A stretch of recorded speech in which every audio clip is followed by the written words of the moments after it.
Russian artillerymen assigned to the Vostok Group of Forces have received new firing instructions. 5-man crew run towards a 28-ton 2S3M Akatsiya 152mm self-propelled howitzer. It's been hidden under camouflage netting and tree branches, now revealing a makeshift cope cage fixed to the rotary turret. The Russian cope cages were first installed early on in the war in 2022, set from FGM-148 Javelin top-down attack missiles. In 2023, Ukrainian unmanned aerial vehicles are now attacking in greater numbers.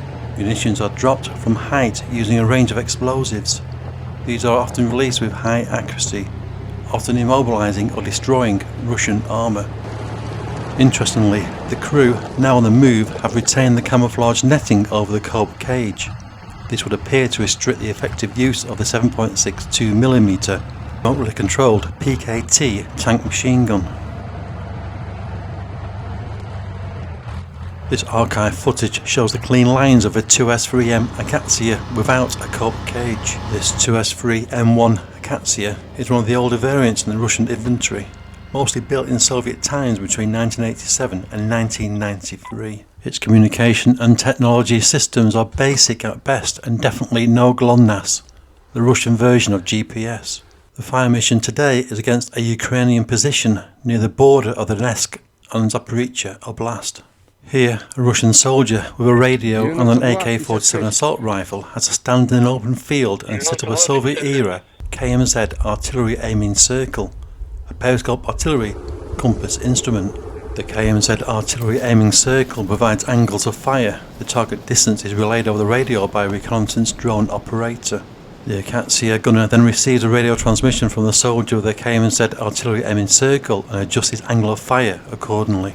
The first shell fired is observed by the reconnaissance drone operator using an unmanned aerial vehicle. Target adjustment coordinates, if needed, are relayed back to the Akatsiya gunner.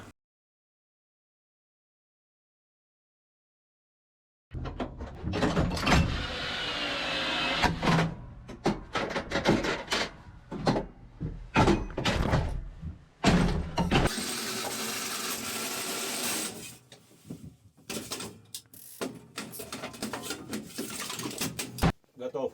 Готов. Выстрел. Выстрел.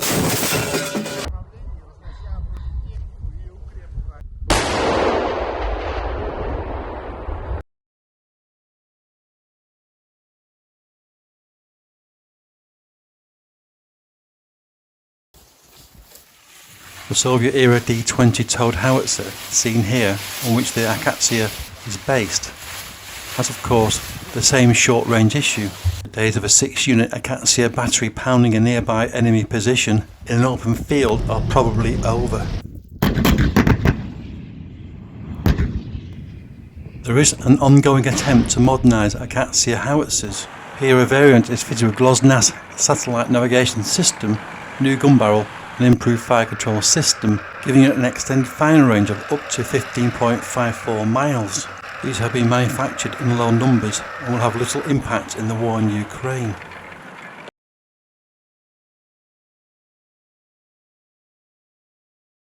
According to the OREX website, which records military losses in Ukraine, as of the 11th December 2023, the Russian forces have lost over 23 D-20 gun howitzer and over 150 2S3M Akatsiya.